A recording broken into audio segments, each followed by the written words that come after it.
이슈의 핵심에 가장 가까이 그리고 쉽게 다가갑니다. 네, 오후의 뉴스 세포를 깨우는 시간 뉴스오 시작합니다. 민주당이 이동관 방통위원장 탄핵안을 자진 철회했습니다. 재발의를 위한 일보 후퇴인 건데 국민의힘은 꼼수 철회라고 반발하고 있습니다. 네, 전 펜싱 국가대표 남현희 씨의 재혼 상대였던 전총조 씨 피해 금액 28억 원 사기 혐의로 검찰에 구속 송치됐습니다. 자, 그럼 오늘도 쇼츠트랙부터 달리겠습니다.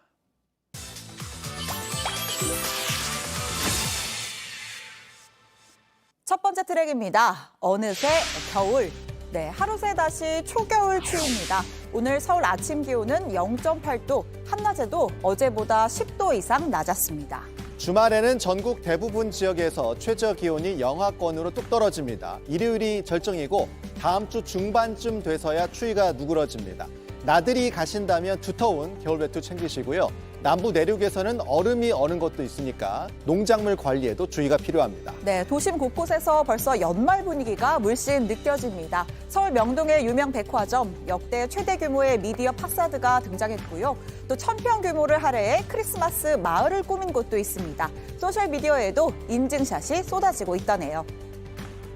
두 번째 트랙, 서울 지하철 파업 일단 종료입니다. 조금 뒤 오후 6시에 민주노총 소속 서울교통공사 노조의 파업이 종료됩니다. 오늘 퇴근길은 서울 지하철이 정상 운행됩니다. 하지만 서울교통공사 노조는 서울시와 공사의 입장 변화가 없다면 오는 16일 대학 수학능력시험 이후 시기를 정해 2차 전면 파업에 돌입할 계획입니다. 핵심 쟁점은 인력 감축인데요. 사측은 경영 정상화를 위해서 인력 감축이 불가피하다는 입장이고 노조 측은 무리한 감축이 안전 문제로 이어질 수 있다고 맞서왔습니다. 세 번째 트랙입니다. 하늘에서 이룬 100만 유튜버의 꿈. 네, 마이크를 잡고 당차게 이야기하는 이 소년. 팔레스타인 가자 지구에 살던 13살 아우니 엘도스입니다. 100만 유튜버를 꿈꾸며 게임 등 취미 영상을 올려왔는데요. 하지만 엘도스는 지난달 7일 이스라엘의 가자지구 공습 과정에서 그의 부모와 가족 15명과 함께 목숨을 잃었습니다. 이 같은 사연을 들은 전 세계 누리꾼들이 그의 유튜브 채널을 구독하기 시작한 겁니다. 하늘에서도 즐거운 영상 올려줘. 보호해주지 못한 어른들이 미안해. 이런 응원과 추모 댓글로 가득한 이 채널의 구독자 수는 현재 126만여 명에 달합니다. 뒤늦게 못다한 꿈을 이룬 엘도스. 유엔 사무총장은 가자지구가 어린이의 무덤이 되고 있다며 휴전을 호소했습니다. 네 번째 트랙, 빈대 살충제 긴급 승인입니다. 환경부가 빈대 방제를 위해서 살충제 8개 제품을 긴급 사용 승인했습니다. 빈대가 저항성이 생겨서 기존의 살충제는 효과가 크지 않기 때문입니다. 자, 그런데요, 이게 중요합니다. 이번에 사용 승인된 제품은 모두 전문 방역업자가 사용하는 방제용입니다. 가정용이 아니니까요. 함부로 활용하시면 안 됩니다. 전국적으로 빈대 출몰이 잇따르는 가운데 충남 아산시에서도 한 원룸에서 2건의 빈대 신고가 접수됐는데요. 신고자는 해외여행 이력이 없는 걸로 알려졌습니다. 질병관리청은 빈대 정보집 개정판을 배포했습니다. 고스팀기로 침구류를 소독하는 게 최선이지만 드라이기를 이용해서 고온으로 청소하는 방법도 있다고 하니까요. 참고하시면 좋겠습니다. 네, 오늘의 마지막 트랙입니다. 영양 만점 뱀고기 피자입니다. 무슨 피자요? 뱀고기 피자요? 네, 잘못 들었나 싶지만 네. 실화입니다. 뱀이 딱하니 그려진 이 홍보 사진 보이시죠? 예. 글로벌 피자체인 피자헛이 홍콩에서 신메뉴를 출시했습니다. 버섯과 햄 토핑 위로 잘게 썬 뱀고기를 듬뿍 올렸는데 예. 네, 줄무늬 우산뱀, 중국 구렁이 등 여러 뱀의 고기를 섞어서 예. 고소한 풍미가 일품이다라는 설명입니다. 진짜 있네요. 예. 이게 중국의 128년 전통의 뱀탕 전문점과 협업을 했다고 합니다. 홍콩과 중국의 남부 지역에서는 뱀을 겨울 보양식으로 애용해왔고 피부가 좋아지고 몸도 따뜻해진다 이렇게 믿는다고 합니다. 네, 과연 그 맛은 어떨지 의외로 식감은 마른 닭고기와 또 비슷하다고 합니다. 네, 궁금하기도 하고 안 궁금하기도 하고 예. 그렇습니다. 자, 오늘 쇼츠트랙은 여기까지 달려봤고요. 네, 지금부터 원룸에서 정치권 소식 이어 달리겠습니다.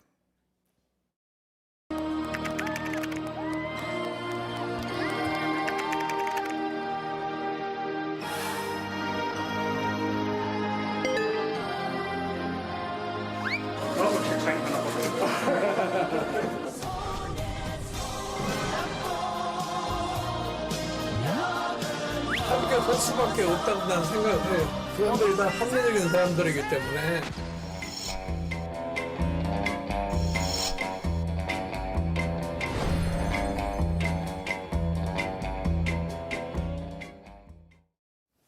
네, 5시의 뉴스 후 정치권 이야기 원룸에서 이어가겠습니다. 자, 오늘은 국민의힘 혁신위의 오신환 전 의원 그리고 민주당 김유정 전 의원 모셨습니다. 두 분 안녕하세요. 안녕하세요. 김 전 의원님 오늘 의상 색깔이 아주 상큼하십니다. 은행잎 같은 색깔로 한번 입어봤습니다. 네. 그런데 벌써 좀 겨울 된 것 같아요. 올 때 좀 네. 안 추우셨는지 모르겠고 네. 건강을 좀 유의하시길 바랍니다. 자, 이렇게 본격적인 겨울이 됐다는 건 이제 곧 초봄 총선도 곧이라는 의미인데 자, 첫 번째 주제 이렇게 정해봤습니다. 가장 큰 명예 회복입니다. 네, 조국 전 장관 이야기인데요. 진짜 좀 총선에 나오려는 건지 어제 양산까지 내려가서 문재인 전 대통령을 지금 나오고 있는데 만났고 이 평산 책방에서 직접 사인회도 가졌습니다. 그리고 조국 전 장관이 오늘 밤에도 이제 본인 고향인 부산에서 북 콘서트도 열 예정이라고 하는데 어제 보면 이제 두 사람이 만나서 저렇게 와락 얼싸안는 모습이 굉장히 인상적이었습니다. 현장에서 나온 이야기도 잠깐 듣겠습니다.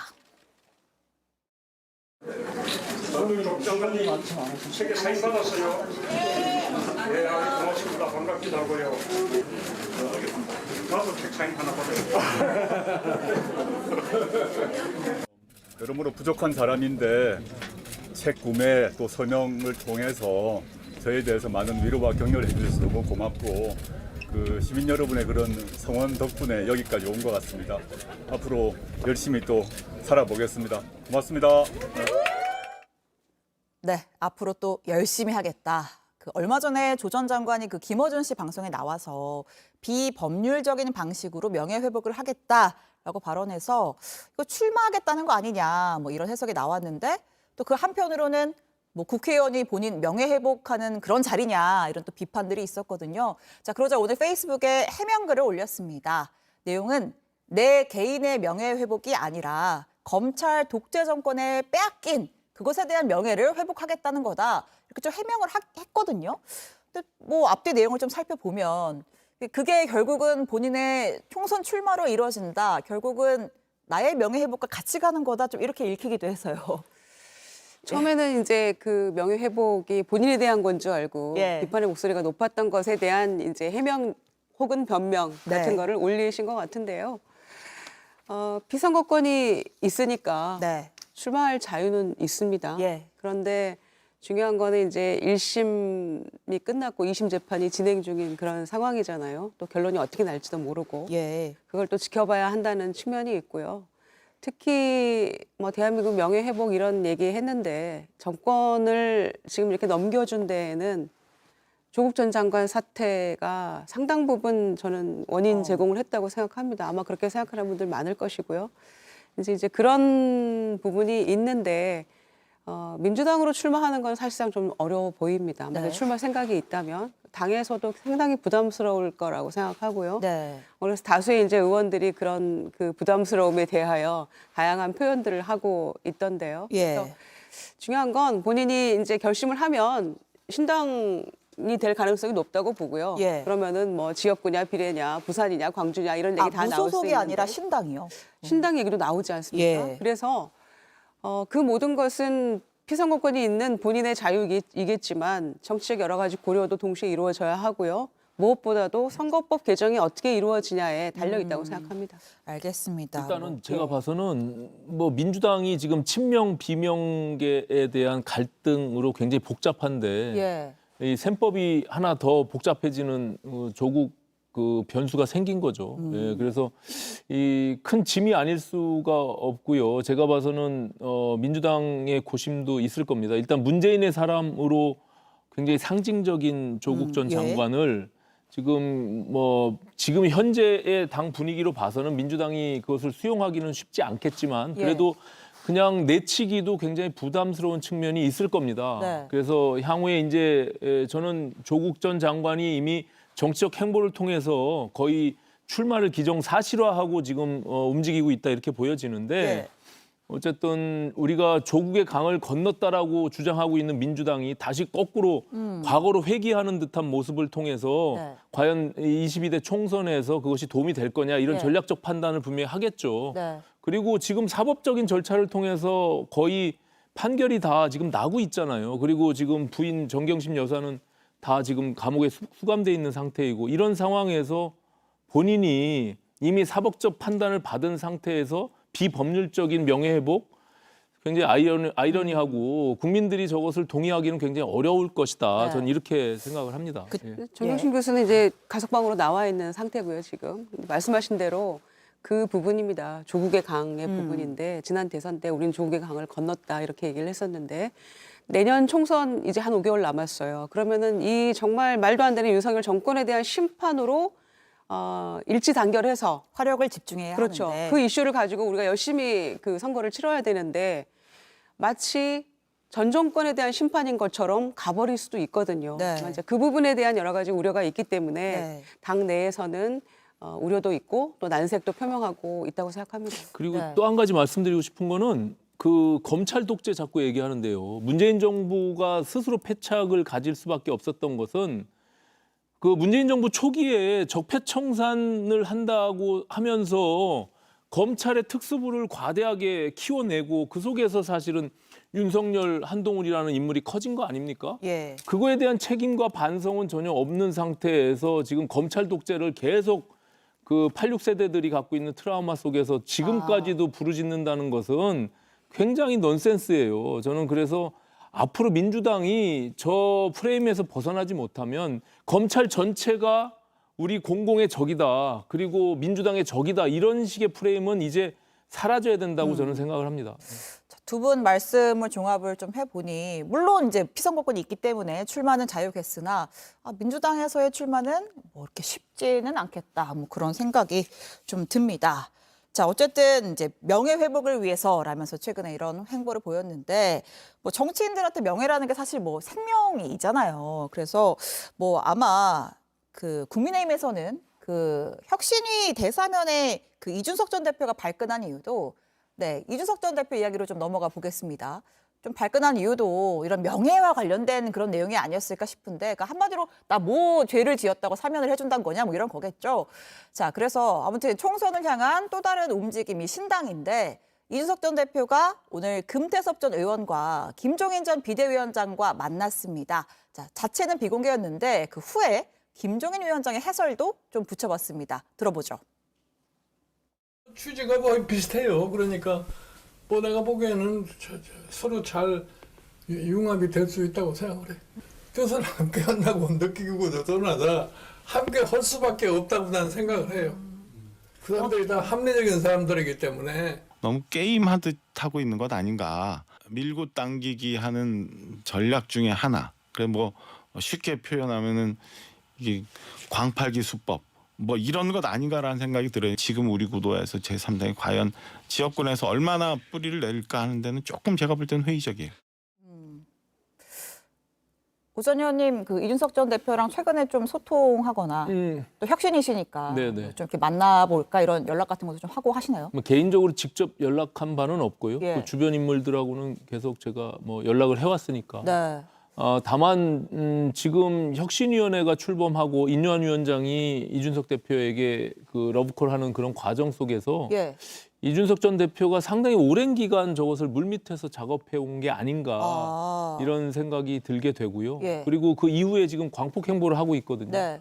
신당으로 가려고 하는 의지를 굉장히 드러내고 있는데 예.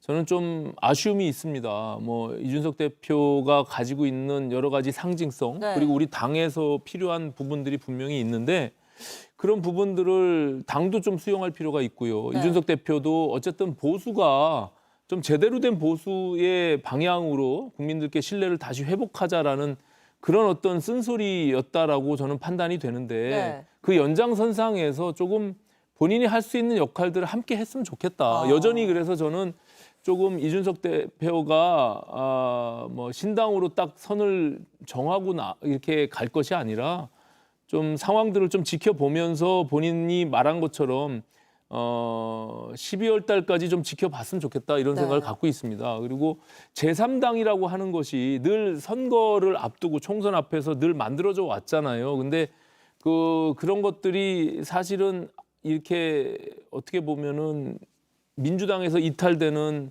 비명계들 또 우리 당에서 이탈되는 비윤계들 뭐 네. 이런 짬뽕 정당이 만들어지게 되면 그것 또한 굉장히 실패할 가능성이 있거든요. 근데 이 정치는 어쨌든 세력화를 할 수밖에 없는 과정이기 때문에 혼자 독자적으로 하기는 굉장히 어려움이 있을 겁니다. 예. 그래서 본인이 추구하는 그 방향이 저는 제3의 길로 가는 것은 아니라고 저는 알고 있거든요. 예. 그렇기 때문에 아이러니하게도 사실은 안철수 전 대표와의 그런 둘만의 이상한 관계들이 있잖아요. 예. 안철수 대표는 우리 당으로 들어와 있는데 본인은 나가서 제3정당의 길을 간다고 하는 것이 저는 굉장히 좀 정치적 아이러니가 아닌가 이렇게 생각을 합니다.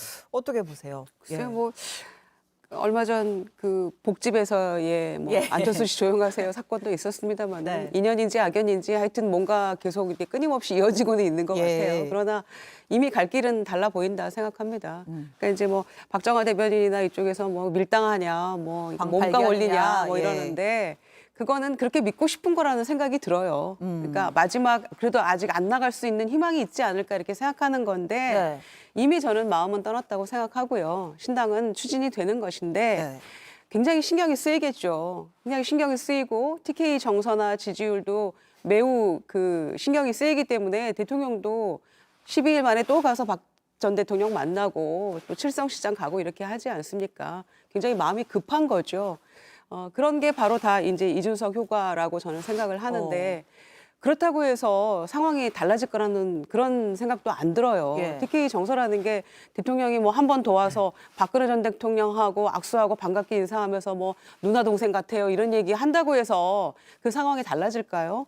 그 대구와 경북의 이 민심에 정말로 제대로 못 읽고 있다 그런 생각이 들고요.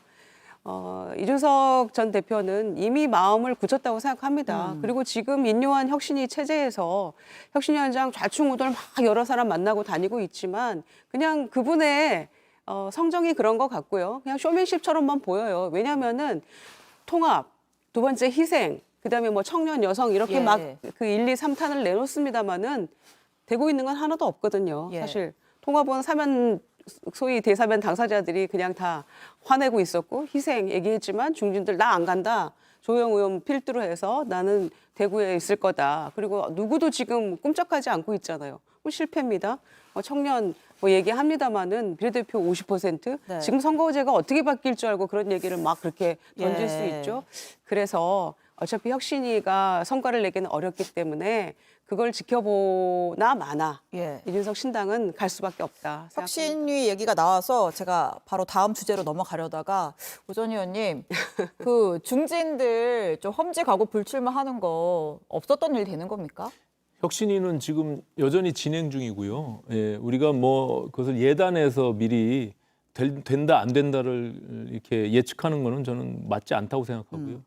다만 지금 모든 혁신에는 진통과 고통이 따르기 마련입니다. 그 희생이라는 것이 본인들의 수십 년 동안의 정치적 자산을 다 내려놓고 그것을 본인이 감당해야 되는 그 과정이 그렇게 간단하지는 않아요. 그럼 우리 김유정 의원님도 그렇고 저도 그렇고 정치를 하는 사람 입장에서 그것을 그냥 말을 던졌다고 해서 봐도 받아서 그래 내가 불출마할게 이런 것은 사실은 기대하기 어렵죠. 다만 다만 대표가 급하게 먹으면 체한다고. 네, 시간이 그러더라고요. 필요한 겁니다. 그리고 저희 혁신위는 여전히 지금도 아직 그 임기가 지금 진행 중에 있고요. 그리고 인요한 위원장은 그 혁신에 대한 의지가 여전히 지금 살아있는 상태고 당의 여러 가지 루트로 그런 압박들이 계속 고조되고 있고 저는 뭐 좋은 결과가 나오지 않을까 이렇게 생각합니다. 다만 제가 말씀드린 대로 혁신위가 근본적으로 갖고 있는 그 태생적 한계가 있어요. 예. 민주당의 김은경 혁신위보다 훨씬 낫다라고 하는 지금 주목도를 받고 있잖아요.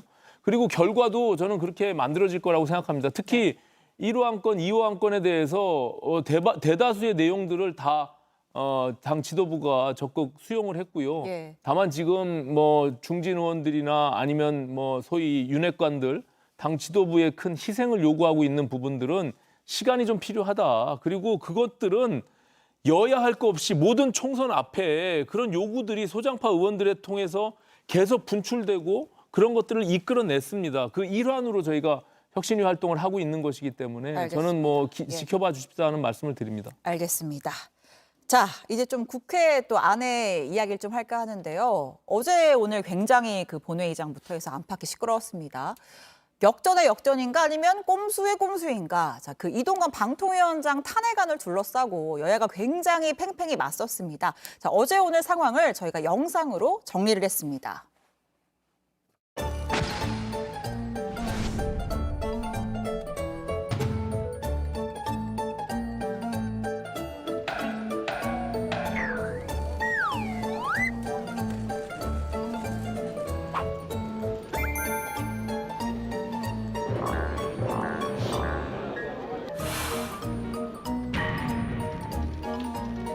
우리 당은 필리버스터를 하지 않기로 했습니다. 무력화시키겠다는 나쁜 정치적 의도를 막기 위해서는 필리버스터를 포기할 수밖에 없는 상황입니다.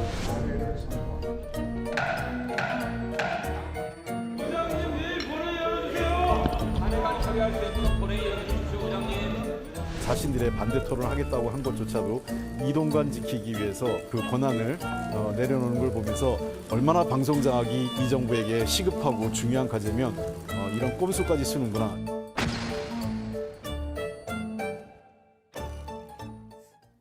네, 어제까지만 해도 사실 뭐 민주당이 한 방 먹었나 싶었거든요. 근데 분위기가 또 급 반전이 됐습니다. 자, 민주당이 이 탄핵안 표결이 이제 어려워지니까 아예 이 탄핵안 자동 폐기를 막기 위해서 철회를 해버렸어요. 법안 자체를, 탄핵안 자체를. 자, 그래서 김진표 의장에 또 땅땅땅 해가지고 철회가 완료가 됐는데 이게 지금 뭐 묘수인지 꼼수인지 지금 여야의 해석이 분분하거든요. 누구 말이 맞는 겁니까? 뭐 묘수도 꼼수도 아니고요. 예. 그냥 법대로 하는 겁니다. 아, 국회법대로? 제가 보기엔, 네, 네. 법대로 하는 거고요. 92조를 보면 네. 부결된 안건에 대해서는 뭐 다시 상정하거나 제출할 수 없다 이렇게 규정이 돼 있거든요. 예. 그런데 이거는 지금 상정이 된 것도 아니고 부결이 된 것도 아니거든요. 그런 상황이어서 국회 보고만 된 그런 상태에서는 철회하면 되는 겁니다. 아. 그리고 11월 30날 다시 올려서 통과시키면 되는 거고요. 그런데 네. 이거를 무슨 다시 철회할 수 없다는 등 보고가 된 게 아니고 이미 안건으로 올라간 거라는 예. 데 국민의힘 계속 그렇게 얘기를 하고 있는데요. 이미 그냥 법적인 절차 따라서 저희는 철회한 것이고 안건으로 보고는 안 된 것이기 때문에 예. 상정은 안 된 거죠. 왜냐하면 국회의장이 안건으로 상정합니다. 땅땅땅 해야지 그게 안건으로 네. 올라가는 거거든요. 지금 그 절차는 안 된 상황이기 때문에 철회하면 되는 거고 무엇보다 국회 사무처의 유권 해석이 그렇게 되어 있는 것이고 문제 없다. 그리고 철회할 수 있다. 그리고 국회의장이 지금 철회안에 대해서 재가를 했기 때문에 예. 이미 상황은 종료된 것이고 11월 30일 날 본회의에서 다시 올려서 절차를 밟으면 되는 거죠. 네, 제가 좀 설명을 간단히 덧붙이면 원래 이제 본회의에 안건이 딱 올라오면 이번 회기에서 부결이 되거나 하면 이게 이 회기 안에선 다시 한번 같은 내용으로 상정을 못하는 그런 법이 있죠. 그게 일사부재의라고 저희가 부르는데 이제 그러다 보니까 이게 표결 못하고 끝나면 다시 탄핵안을 올릴 수가 없는데 민주당에서는 이거는 보고만 했지 정식 안건으로 상정이 된 게 아니기 때문에 일단 철회 다시 하겠다. 그리고 본회의 날짜 다시 나오면 그때 다시 재발의하겠다. 지금 뭐 이렇게 된 거죠. 예. 근데 뭐 국회에서의 여러 가지 이제 국회법 절차와 관련해서 늘 논쟁이 있었잖아요. 예. 근데 주로 이제 의장을 배출한 정당에 국회 사무처가 손들어주는 경향이 있습니다. 그래서 뭐 어쨌든 지금 민주당에 유리한 쪽으로 해석이 되고 그렇게 처리가 된 것으로 보여집니다. 다만 지금 나온 것처럼 탄핵 소추안은요 본회의의 보고 때부터 절차가 시작되는 거기 때문에 네. 해석의 여지는 좀 다를 수 있어요. 예. 다만 저는 저 탄핵 중독증에 걸린 저 민주당을 어찌 할 바를 모르겠는데 이 검사 2명과 더군다나 이재명 대표를 수사 지휘했던 수원지검의 그 이정섭 차장 검사를 탄핵안에 이렇게 올린 부분들 네. 이런 것들은 사실상 이거는 민주주의와 법치주의를 완전히 지금 훼손하는 굉장히 중차대한 일이다. 이게 네. 그냥 다수 정당이 150석 넘게 되면 마음에 안 드는 검사, 판검사 그리고 국무위원들 그냥 탄핵안에 올려가지고 업무를 정지시키는 그런 행동들을 이렇게 빈발하고 있는 민주당의 모습이 저는 좀 안타깝다 이렇게 생각이 들고요. 국회가 본연의 임무를 좀 잘 해야 되는데 저 절차에 대해서는 뭐 이제 또 뭐 가처분 신청도 하고 예. 권한쟁의 심판도 했다니까 뭐 지켜볼 필요가 있겠지만 예. 어쨌든 지금 또다시 이제 뭐 민주당의 주장이라면 30일 1일 날 지금 다시 그 탄핵소추안을 발의해서 처리하겠다는 거 아닙니까? 네. 그럼 이제 방통위원장 업무가 정지되고 방통위를 자체의 모든 기능들을 지금 무력화시키려고 하는 저런 정치적 의도가 담겨 있기 때문에 헌법과 법률에 위반되는 중대한 사유가 없음에도 불구하고 저렇게 지금 뭐 무소불위의 권력을 가진 양 저렇게 버리고 있거든요. 그리고 지금 오직 이재명 당대표를 지키기 위한 저런 검사 탄핵 제도를 저렇게 빈번하게 이렇게 발의하는 것들은 저는 국민들의 큰 역풍을 받을 수밖에 없다. 저는 예. 이렇게 판단이 됩니다. 예. 지금 그러면 뭐 국회법의 어떤 절차적인 그런 해석은 차치하고 근본적으로 이동관 방통위원장에 대한 탄핵 발의 자체가 근본적인 문제가 있다 이런 지적인데 어떻게 보세요? 이제 탄핵이 되려면은 중대한 헌법 법률 예. 위반 사항이 있어야 된다는 거잖아요. 네. 근데 중대한 법률 위반 사항이 있죠. 어떤 것들이 헌법상 있는지. 언론자의 침해인 부분도 있고요. 그래서 뭐 이제 그 임기 시작한 지 3개월밖에 안 된 방통위원장이 뭐 이렇게 얘기하잖아요. 예. 국민의힘에서도 3초도 안 됩니다. 3초도. 사실은 여러 가지 문제가 많아가지고 네. 그 청문보고서 채택도 못했을 뿐더러 본인이 지명을 처음 받았을 때부터 정부의 비판적인 언론에 대해서는 공산당 기간지 운운했던 분이잖아요. 예. 그리고 과거에도 MB 정권에서 여러 가지 뭐 화려한 전적이 있으셨던 분이고요. 그래서 네. 굉장히 여러 가지 우려가 있었는데 실제로 지금 방통위 위원장과 부위원장 두 사람이서 10월 6일까지 임명 8월 25일에 되고 한 두 달 채 안 돼가지고 14건 처리하면서 완전 이건 전행이고 직권남용이거든요. 뭐 그런 거 와중에도 그 소위 김만배 씨 녹취록 관련한 보도에 대해서 각 언론사에 보도 경위를 제출하라. 이건 명백한 언론 자유 침해거든요. 그런 부분도 있고 2인 그 방통위 체제 하에서 여러 가지 뭐 중요한 것들을 다 처리해버린다거나 또 KBS 이사회 절차상 하자 이런 거 다 무시하고 속전속결로 막 후보 제청하고 이런 것들은 심각하다. 매우 심각하기 때문에 우리가 탄핵이라는 수단을 통해서라도 이거는 예. 좀 멈춰야 된다라는 게 민주당 입장이고요. 특히 이제 그 이정석 검사에 네. 대해서는 그 이원석 검찰총리가 그런 얘기 했더라고요. 그러니까 차라리 나를 탄핵하라. 뭐 예. 그러니까 애들은 건드리지 마. 예. 나를 탄핵해라. 뭐 영화 찍어요. 검사가 명백히 위법한 행동을 했고 잘못한 게 있으면 자체적으로 국민들께 죄송하다고 하고 징계 절차에 착수를 하거나 뭔가 조치를 취하는 게 총장이 할 일 아닙니까? 예. 검사징계법에 따르면은 총장만이 그걸 할 수 있는데 강건호 불보듯 그냥 보고만 있으면서 이거는 이재명 방탄 탄핵이다?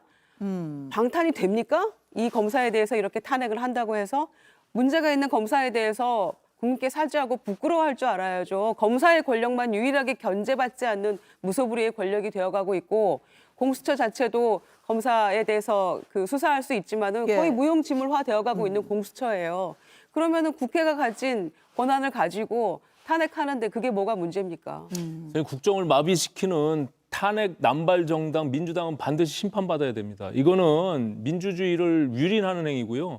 제가 봐서는 이건 탄핵은 불가능합니다. 헌재에서 이 3명의 탄핵이 국회 본회의를 통과하더라도 예. 누가 봐도 국민들이 봐서는 탄핵이 될 수가 없어요. 지금 헌법과 법률의 중대한 위반, 사실상 지금 민주당이 어떤 법률을 적용할지 어떤 내용으로 지금 탄핵 소추안을 발의했는지가 불분명한 상태예요. 그것을 가지고 주장만 하고 있는데 저는 헌재에서 만약에 탄핵안이 본회의 통과되더라도 예. 조속히 처리해서 빨리 이것은 기각시키는 것이 마땅하다 이렇게 생각을 합니다. 예. 결국은 이제 탄핵안은 국회 본회의에서는 통과가 될 가능성이 높기 때문에 뭐 지난번 이상민 장관 때처럼 뭐 헌재의 또 판결을 또 기다려 봐야 되는 상황까지 뭐 갈 것이다 이렇게 뭐 전망은 됩니다. 알겠습니다. 자, 오늘 두 분 말씀 여기까지 듣겠습니다. 고맙습니다.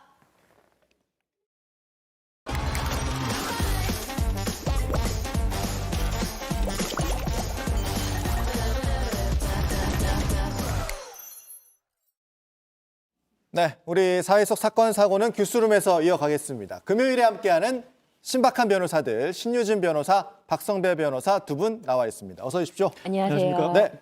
이 사건의 키워드는 몰래 온 그놈 이렇게 잡아봤는데요. 여대생 자취방에 한 번도 아니고 여러 번으로 보여요. 상습 침입한 20대 남성 이야기. 이 CCTV 영상이 나가고 있습니다. 박성배 변호사님 설명을 좀 해주시죠. 마스크를 착용한 어떤 남성이 한 원룸 건물 앞으로 다가갑니다. 그러더니 가방을 옆에 두는 것 같죠?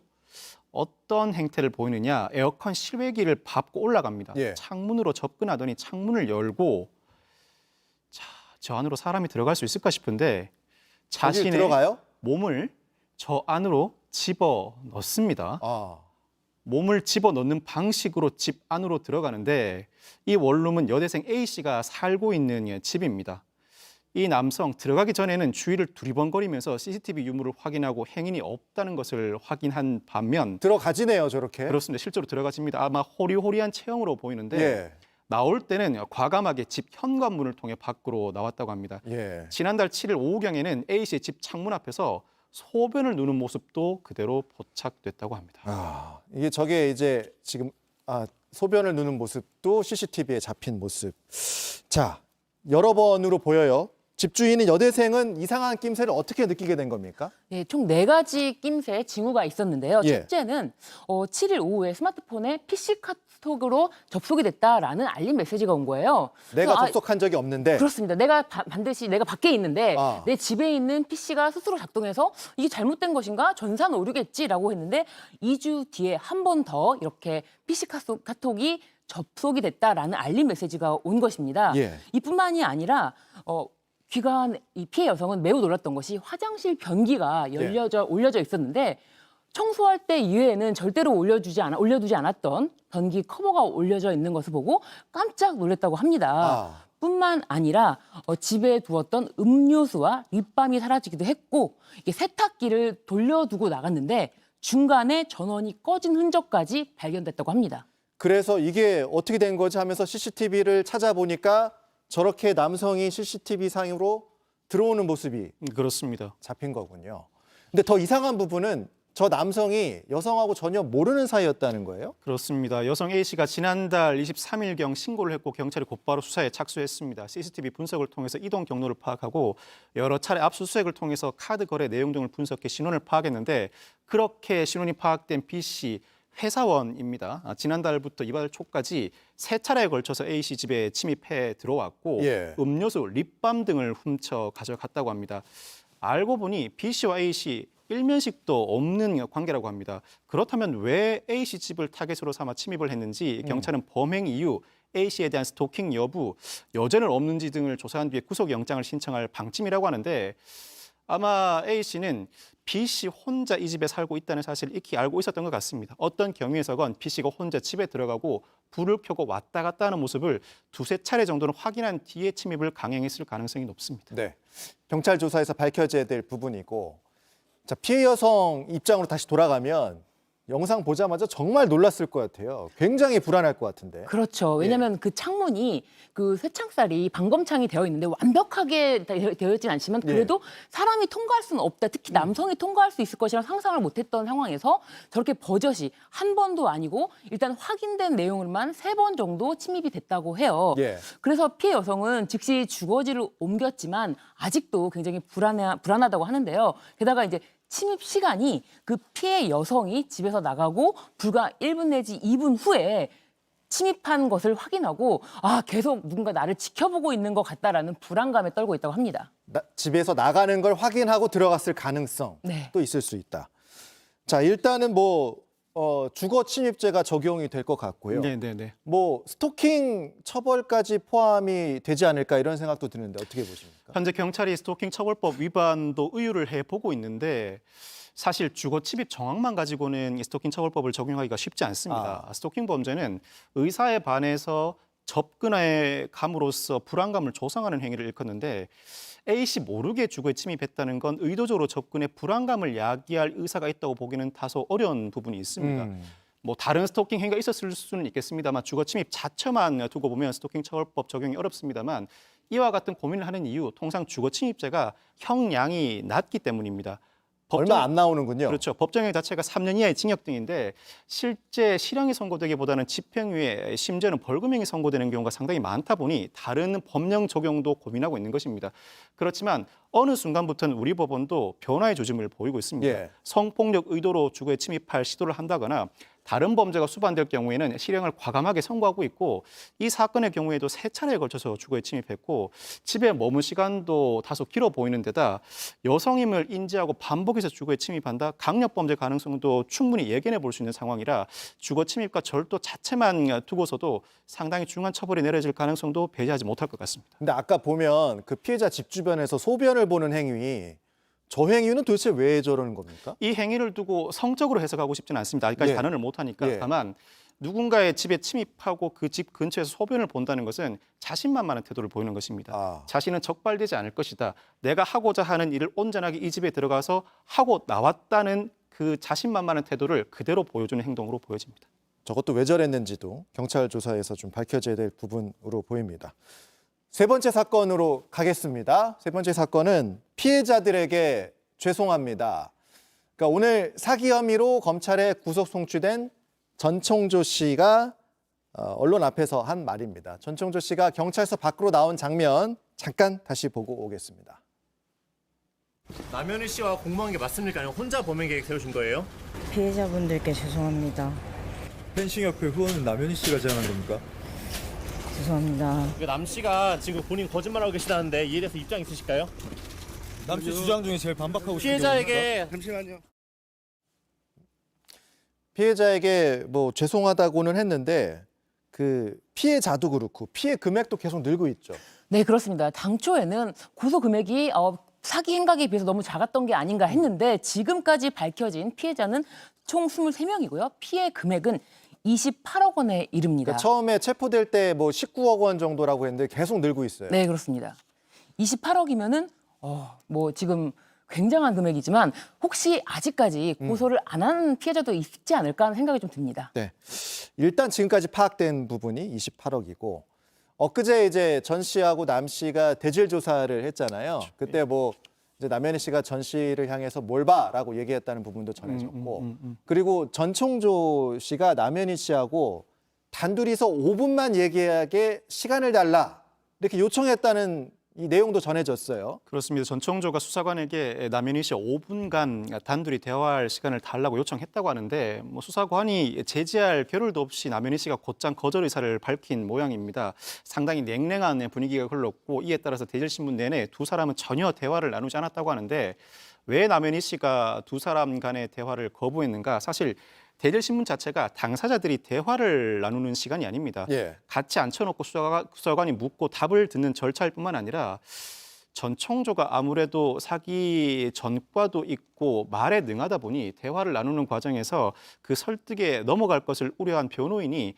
사전에 남현희 씨에게 대화를 시도해 오더라도 차단하라는 취지로 어느 정도 의견 조율을 해두었을 가능성이 높습니다. 그렇지만 대질신문 이후에도 전총조 변호인의 태도에 따르면 앞으로도 전총조는 대질신문을 더 해보고 싶은 모양입니다. 예. 지금 검찰에 구속 송치됐으니 경찰서 유치장이 아니라 어떤 구치소에 수감된 상황일 텐데 이때는 대질신문을 하려면 경찰이 직접 구치소에 찾아가야 합니다. 그럼에도 불구하고 전총조는 향후에도 대질신문을 반복하고 싶다는 의사를 내비치는 것 같고 말을 하는 과정, 대질신문 과정이든 어떠한 형태든 말을 하면 충분히 누군가를 설득시킬 수 있다는 자신감을 지금도 가지고 있는 것 같습니다. 그러니까 5분만 좀 대화를 단둘이서 하고 싶다라고 하는 것이 어떤 의도가 있었을 것이다. 아무래도 5분만 뭐 따로 단둘이 대화를 네. 하겠다라고 했을 때 만약에 응했다면 예. 그것에 대한 파장은 더 클 것으로 보여지고요. 네. 그것은 뭐 둘만 이야기이기 때문에 어떤 식으로 또 얘기가 나올 수 있기 때문에 그것에 대해서는 피한 것은 남현희 씨가 매우 잘했다 이렇게 생각이 듭니다.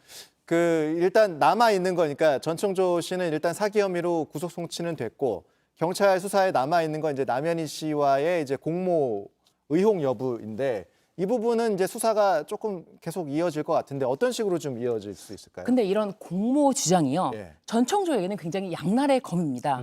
왜냐하면 전총조가 주장하는 사실과 같이 모든 금액, 사기로 얻은 모든 수익을 뭐 남현이에게 다 썼다라고 한다면 그것은 전청조는 결국에는 이득이 없고 그리고 공범을 위해서 다 썼고 공범이 실질적으로 실세 아니었나라고 하면은 그것이 입증이 된다면 전 씨는 양형이 획기적으로 줄어들 것이거든요. 형량이 본인은 사실은 지금 누범 가중 기간에 게다가 상습범의 뭐 사기 상습범으로 처벌될 수 있는 좀 위험에 처한 상황에서 최대한 자신의 카드가 이거는 공범이다라고 하는데 만약에 이 공범 주장 자체가 입증이 되지 않는다면은 오히려 죄를 부인하고 있다. 범행 사실을 부인하고 자신의 죄를 축소하려고 하고 있다라는 사실 때문에 굉장히 죄질이 더 불량하게 보여질 것이고 그로 인해서 형량이 더 늘어날 것으로 보입니다.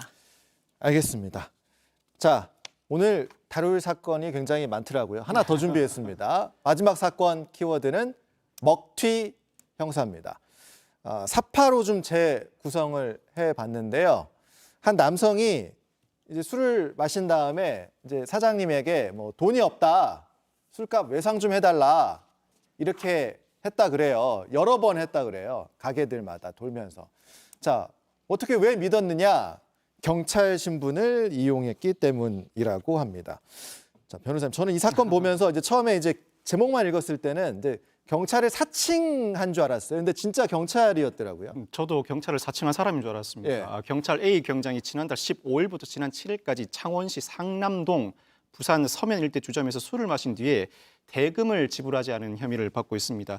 접수된 신고 창원 5건, 부산 1건, 피해 금액은 150만 원 상당인데 그 수법은 가라오케 주점에서 술을 마신 뒤에 내가 경찰인데 현금이 부족하니까 외상으로 처리해달라고 부탁을 합니다. 경찰이라고 하니 일단 주점 주인은 외상으로 처리해 줬던 모양인데 뿐만 아니라 자신의 물건을 맡긴 다음에 다음날 찾아가서는 내가 급히 와가지고 현금이 없다 또는 일부 금액만 갚는 식으로 그 외상 대금 지급을 면해 왔다고 합니다. 그러니까 지금 피해 금액이 일단 150만 원 정도로 좀 일단 나와 있는 상황인데, 자, 이것도 참 계속 이런 일이 벌어지니까 그 창원 지역의 그 유흥음식업 협회에서 이 형사라는 사람을 조심해라, 이렇게 이제 가게들의 공지 문자까지 나갔다고요? 네, 이거 좀 굉장히 이례적이기도 하고 굉장히 발빠른 대처인데요. 예. 왜냐하면 지난달 15일부터 뭐 7일까지라고 하는데 그 짧은 기간에 유흥음식점 협회에서 외상으로 술을 마시고 술값을 내지 못하는 형사라고 치하는 사람이 있다.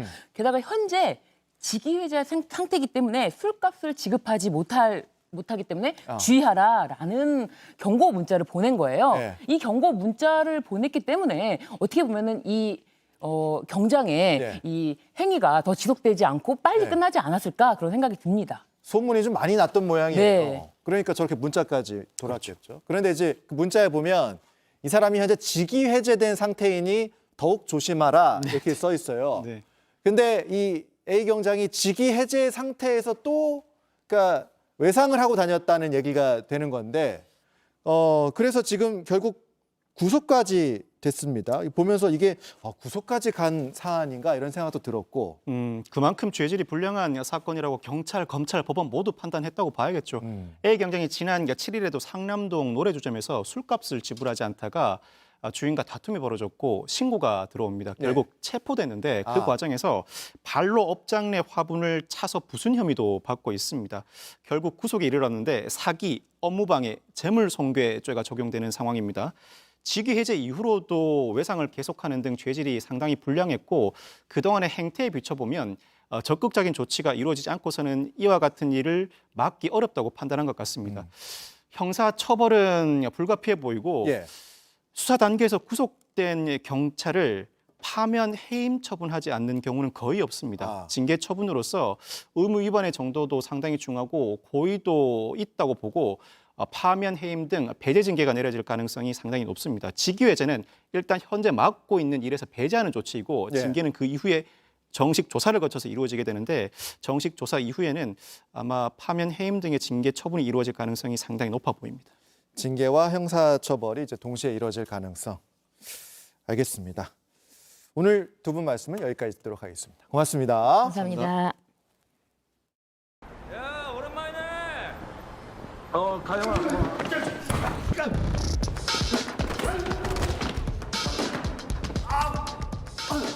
미안해요. 하승, 괜찮아요? 미안해요. 저 새끼 잡아.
안 도망쳐.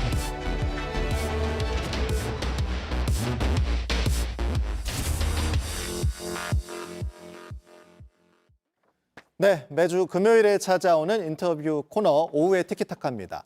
그 드라마 이상한 변호사 우영우에서 우영우를 막 괴롭힌 건 아닌가요? 괴롭힌 건 아닙니까? 아닙니다. 괴롭힌 건 아니라고. 권모술수 권민우 변호사 다 기억하실 겁니다. 밉상 캐릭터로 강한 인상을 남겼던 배우 주종혁 씨가 색다른 모습으로 찾아왔습니다. 영화 만분의 1초의 배우 주종혁 씨 스튜디오에 모셨습니다. 어서 오십시오. 네, 안녕하십니까. 네. 불러주셔서 감사합니다. 네, 제가 처음부터 괴롭혔다 해서 기분이 상하신 건 아니죠? 아니요. 그 이상한 변호사 우영우가 벌써 1년이 훌쩍 지났어요. 네. 뭐 정말 큰 인기였는데 그래도 아직 그 권모술수로 기억해 주시는 분들이 꽤 많죠. 네, 감사하게도 굉장히 오래 가더라고요. 지금도 예. 계속 그렇게 불러주시는 분들이 많고요. 예. 네. 권모술수라는 얘기 들으면 근데 조금 내가 왜 권모술수야? 나는 그런 사람 아닌데 이런 생각 안 드시고요. 어떤 그게 이제 우영우의 제 역할의 아이덴티티가 된 것 같아서 예. 되게 즐겁게 예. 받아들이고 있습니다. 예. 네. 그 드라마가 사실은 어떤 그 주종혁이라는 배우의 인지도를 대중적인 인지도를 한 단계 더 좀 끌어올린 그런 계기가 된 드라마가 아니었나 저는 그런 생각도 들더라고요. 매우 그렇다고 생각을 하고요. 네. 예, 저에게는 진짜 한 줄기의 빛 같던 아, 그런 작품이었습니다. 네.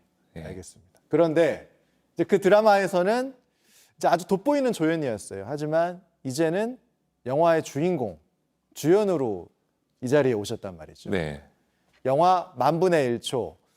이번에는 권모술수는 아닙니까? 전혀 아니고요. 예. 권모술수랑은 좀 아예 다른 상반된 캐릭터를 연기를 했었고요. 어떤 역할, 어떤 스토리인가요? 우선 만분의 1초는 이 국가대표 선발전을 준비하는 이 재우라는 캐릭터가 이제 형을 죽인 어떤 사고로 죽었는데 이제 그 원흉인 태수를 선발전에서 만나게 되면서 어떤 라이벌이 또 벌어지는 있군요. 그런 스토리입니다. 예. 검도하는 과정을 그린 검도 국가대표 선발전 과정을 그린 영화. 네, 맞습니다. 어떤 그 제우의 내면과 근데 그 소재의 검도라는 소재가 합쳐지면서 예. 굉장히 잘 어우러지는. 예. 검도를 주제로 한 어떤 드라마나 영화는 좀 거의 못 봤던 기억이 좀 있는데. 예, 저도 막 많이 찾아봤었는데 예. 바람의 검신. 아, 예, 되게 재밌게 봤는데. 그 정도 외에는 네. 이제 뭐 크게 근데 네, 검도인들이 굉장히 이 드라마를 또 기대하실 것 같다는 생각이 듭니다. 네, 맞습니다. 이거 준비하면서 예. 용인대 검도부 친구들이랑도 많이 얘기를 했었는데 굉장히 설레어하더라고요. 검도 영화가 나온다고 해서. 그러면 검도는 원래 하셨던 거예요? 아니면 이 영화에 캐스팅 되면서 시작하신 거예요? 캐스팅 되면서 한 2달 정도의 시간을 배웠었고요. 예. 네. 그리고 이제 추후에 촬영 중에는 이제 그 합숙을 하면서 검도부 아까 학생들과 말씀하셨던 그 선수들과. 선수들과 합숙하면서 계속 배워 나갔었어요. 예. 그러면 검도 선수라고 하니까 이제 검모술수랑은 완전히 다르군요. 다릅니다. 굉장히 좀 우직하고 예. 굉장히 이제 열심히 하는 그런 캐릭터로 네네. 생각이 되는데 그러면 검모술수 변호사, 우직한 검도 선수 본인의 평소 모습은 어느 쪽이랑 더 가깝다는 생각이 드세요? 둘 다 다른데 둘다 예, 다른 것 같아요. 검도 선수 재우는 너무 그런 상처들을 계속 안고 그 예. 트라우마에서 벗어나지 못하고 계속 꾹꾹 눌러담으면서 본인을 힘들게 하거든요. 예. 예. 그렇다고 해서 또 권모술수를 부리면서 제가 삶을 살아가진 않아서 좀 다른 것 같은데 권민우 했을 때 집에서의 권민우 모습은 저랑 좀 비슷한 것 같습니다. 그래요? 네. 알겠습니다. 일단 저희 오후의 티키타카 시그니처가 그 배우가 직접 뽑는 명장면이 있거든요. 예. 그 명장면을 꼽아 주셨는데 네네네. 그걸 보고 이야기를 이어가겠습니다. 좋습니다. 잠깐 보여주시죠.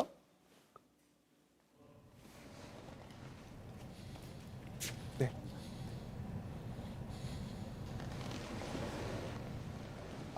저 지금 라이벌과의 어떤 대련 장면으로 보입니다. 네, 맞습니다. 예. 시작을 하는군요. 저거 대역을 쓰신 거 아니죠? 같이 했어요. 같이. 직접? 예, 직접 하기도 하고 대혁이 먼저 해서 보여주고 저도 또 한 번 더 하고 안 들어가는 거야. 그냥 섞어서 하면서 예. 그럼 정말 그 검도를 열심히 연습을 할 수밖에 없었군요. 대역을 쓰지 않고 네네 어떤 연기를 기본적인 자세나 예. 어떤 이런 부분은 지금 또 굉장히 좀 예. 격한 장면도 나오기도 하고. 예 저런 거에서 이제는 눈이 보이기 때문에 예. 근데 저 장면을 왜 뽑았냐면은 초반에 그 인사할 때 상대 배역만 인사를 하고 저는 쳐다보기만 하거든요. 예. 그게 이제 제가 이제 그 저의 원흉이었던 황태수를 예. 처음 마주하는 얼굴이었어가지고 예. 그때의 제우의 어떤 심리적인 눈에 보이는 감정이 되게 잘 보이지 않았나 싶어서 근데 봤어요. 지금 보면서 든 생각은 그거예요. 그러니까 검도니까 몸이 다 가려져 있잖아요. 네. 근데 몸이 아니라 얼굴도 가려져 있잖아요. 네. 근데 대사는 없잖아요. 네. 기합만 들어가야 되는데. 네. 근데 거기서 어떤 감정이 나와야 될 거 아닙니까? 맞습니다. 그걸 어떻게 연기합니까? 이 호면에 예. 그 호면의 도움을 굉장히 많이 받았습니다. 예, 이게 어쨌건 이렇게 축축축 이렇게 돼 있잖아요. 예. 눈매만 살짝 나오잖아요. 예, 그리고 이제 눈이 보이고. 예. 근데 이게 촬영을 할 때는 이 그림자가 얼굴에 이렇게 그늘이 져요. 예. 근데 그게 어떤 제우의 어떤 트라우마 받았던 상처들을 가둬놓은 본인 스스로 가둬놓은 모습을 좀 이 도움을 많이 받았어요. 그래서 어떤 그 눈으로 보여주는 것도 굉장히 어떤 호면이나 어떤 이 장비의 도움을 굉장히 많이 받았던 것 같습니다. 그러니까 어떻게 보면 눈빛 연기가 굉장히 좀 중요했던 장면이었군요. 네. 영화가 또 대사량도 그렇게 많지 않다고 하더라고요. 네, 대사가 많이 없어요. 근데 대사가 없는데 또 감정을 어떻게 연기를 합니까? 그 부분을 그건 또 다 굉장히 표정 연기로 해야 됩니까? 네, 굉장히 고민을 많이 하면서 연기를 했었는데 예. 이게 또 되게 단면적인 감정이 아니고 되게 복합적이란 말이에요. 근데 그거를 어떤 대사가 아닌 제우의 그 얼굴이나 손 떨림이나 어떤 그 호흡에서 많이 보여줘야 됐었는데 예. 그런 게 다 표현이 될까라는 걱정을 하면서 연기했던 것 같아요. 그런 걱정을 시나리오 받았을 때 네.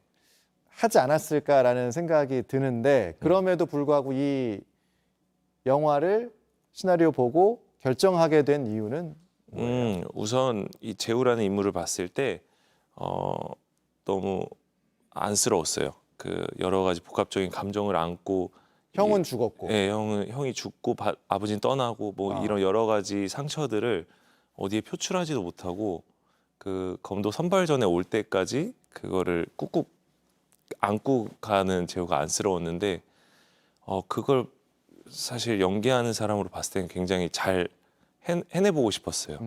예, 그 제우라는 인물을 제가 연기를 해서 많은 사람들에게 공감을 한번 끌어내보고 싶다라는 생각으로 하고 싶었던 것 같아요. 이 연기를 하게 되면 뭔가 좀 더 한 단계 좀 더 도약할 수 있다는 생각도 들었을 것 같다는 생각도 듭니다. 내면 연기가 필요하니까. 그런 생각 딱히 안 했어요. 그냥 제가 너무 앞서 나갔나요? 재밌었을 것 같았어요. 예. 제가 오시기 전에 잠깐 막간 검색을 하니까 네. 운동신경이 원래 좋으시다 그래요? 어렸을 때 태권도를 했었는데 예, 좋다고 생각을 저 나름대로는 하면서 그래서 아버지께서도 태권도인이신 거죠? 예. 그래서 근데 태권도인이신데 검도 영화를 하게 돼서 네네. 아버지에게 어떤 말을 하셨다고? 그렇죠. 아버지는 태권도 선수를 하면 안 되겠냐 항상 그 좀 바람이 있으셨는데 어떤 배역으로? 예. 근데 이제 제가 배역이 아니라 원래 태권도 선수가 되기를 또 바라셨던 아니요. 그게 아니고 이제 배역으로. 네. 근데 이제 어제 검도 선수 역할을 먼저 하게 되면서 이제 아버지께 전화를 드렸죠. 예. 그래서 태권도가 아닌 검도 선수를 하게 됐습니다. 예. 그때 뭐라 그러셨어요? 잘해봐라. 잘해봐라. 예. 예. 알겠습니다. 검도의 매력을 한 2개월 정도 느끼셨던 것 같은데 네. 앞으로도 검도는 좀 꾸준히 계속 어떻게 하실 계획이신지. 항상 어디 가면 하겠다고 말만 하고 이렇게 생각만 하고 있는데 저는 검도가 너무 좋아서 꼭 할 생각은 있는데 아직은 문의를 하지 않은 아직 상담도 받지 않았지만 마음속에는 계속 항상 해보고 싶다. 네. 제우가 이제 이 영화 속에서 계속 말씀하신 부분을 보면 굉장히 힘들었던 내면을 그 어떤 검도 국가대표 선발전에서 한 단계 조금 이제 덜어내기도 하고 성숙해지는 과정을 담고 있는 것 같아요. 본인도 지금 이제 연기를 시작하면서 계속 조금씩 더 나아가고 있다는 느낌이 드는지 그게 좀 궁금합니다. 저는 매 작품마다 어떻게 다르게 보여야지라는 생각을 해본 적이 없는데 예. 그냥 그 인물을 어떻게 하면 더 잘 표현할 수 있을까 막 이렇게 그런 생각들로만 하고 있거든요. 근데 그런 부분이 어쨌건 조금씩 발전이 계속해서 있는 것 같아요. 지금 이 뉴스 나온 것도 저한테는 너무 큰 성과고요. 예. 뉴스는 그 전에 나오신 적이 있나요? 예, 아직 저는 살면서 어떤 사고도 치지 않았고요. 그런 의미로 여쭤본 건 아닙니다. 네, 처음 나왔어요. 예, 네. 알겠습니다. 그 첫 주연 작품이어서 네. 좀 굉장히 힘든다기보다는 압박감이나 중압감이나 이런 것도 있었을 것 같다는 생각이 드는데 그건 괜찮으셨어요? 제가 사실은 이렇게 드라마를 시작하기 전에 20대 독립영화, 단편영화 이런 것들을 많이 찍었는데 그거랑 되게 비슷하다고 생각을 했어가지고 굉장히 그냥 편안하고 재밌게 찍었던 것 같아요. 알겠습니다. 자, 이제 이상한 변호사 우영우로 제가 소개를 많이 들었지만 이제 그 겉모술을 또 벗어나서 더 좋은 연기를 보여주셔야 되기 때문에 앞으로의 계획 좀 들어볼까요? 최근에 드라마 촬영이 끝났고요. 예. 네, 비밀은 없어라는 작품이고 그리고 내년 3월에는 또 한국이 싫어서라는 영화가 나옵니다. 네. 네. 어떤 영화인지는 나중에 나오면 또 열심히 홍보하겠습니다. 네. 알겠습니다. 오늘 겉모술수라고 제가 처음에 소개를 드렸는데 겉모술수랑은 좀 거리가 먼 것 같다 이런 생각이 듭니다. 네, 배우 맞습니다. 조정혁 씨와 함께했습니다. 고맙습니다. 네, 뉴스 오늘 준비한 소식 여기까지입니다. 주말에 꽤 춥다고 합니다. 그래도 마음 따뜻한 주말 보내시고요. 다음 주에 다시 뵙겠습니다. 고맙습니다.